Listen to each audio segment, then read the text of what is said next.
आणि आताच्या घडीची एक ताजी अपडेट समोर येते, एक मोठी बातमी समोर येते, ती म्हणजे राष्ट्रवादीचे नेते छगन भुजबळ यांची प्रकृती बिघडलेली आहे। या घडीची मोठी अपडेट आपण पाहतोय। विशेष विमानानं त्यांना पुण्याहून मुंबईला आणण्यात आलेलं आहे। छगन भुजबळांची प्रकृती बिघडली आहे। मुंबईतल्या बॉम्बे रुग्णालयात त्यांना उपचारासाठी दाखल करण्यात आलेलं आहे। या घडीची ही अपडेट आपण पाहतोय। मुंबईतील बॉम्बे रुग्णालयात त्यांना उपचारासाठी दाखल करण्यात आलंय।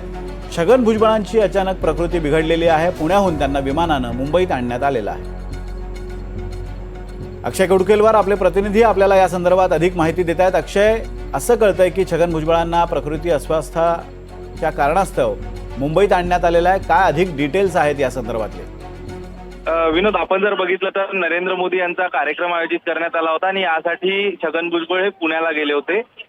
मात्र यानंतर आज दुपारच्या सुमारास पुण्यावरून मुंबईत परतांच्या विचारात असताना छगन भुजबळ यांना घशामध्ये अस्वस्थ जाणवू लागलं, घशाचा त्रास जाणवायला लागला आणि तो इतका तीव्र झाला की नंतर छगन भुजबळ यांना थेट बॉम्बे हॉस्पिटलमध्ये विमानाने आणण्यात आलं। खासगी विमानाच्या सहाय्याने छगन भुजबळ यांना मुंबईत दाखल करण्यात आला आणि यानंतर लगेचच छगन भुजबळ यांना बॉम्बे हॉस्पिटलमध्ये दाखल केलेलं आहे आणि त्यांच्यावरती उपचार सुरू असल्याची प्राथमिक माहिती मिळते।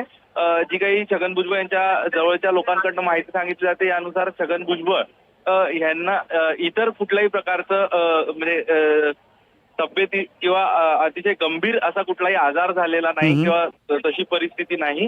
मात्र सततच्या येणाऱ्या काळात असणाऱ्या मीटिंग सभा यासाठी त्यांचा घसा नीट असणं गरजेचं आहे आणि त्यासाठीच या घशावर तातडीने उपचार व्हावे आणि घशाचा संसर्ग आणखी वाढू नये यासाठी त्यांना तातडीने विमानाने आणण्यात आल्याचं समजतंय। अगदी धन्यवाद अक्षय, दिलेल्या अपडेट्स बद्दल। कोणतेही चिंतेचं कारण नाहीये। घशाचा त्रास त्यांना जाणवतो आणि त्यामुळे त्यांना मुंबईला उपचारार्थ दाखल करण्यात आलेला आहे।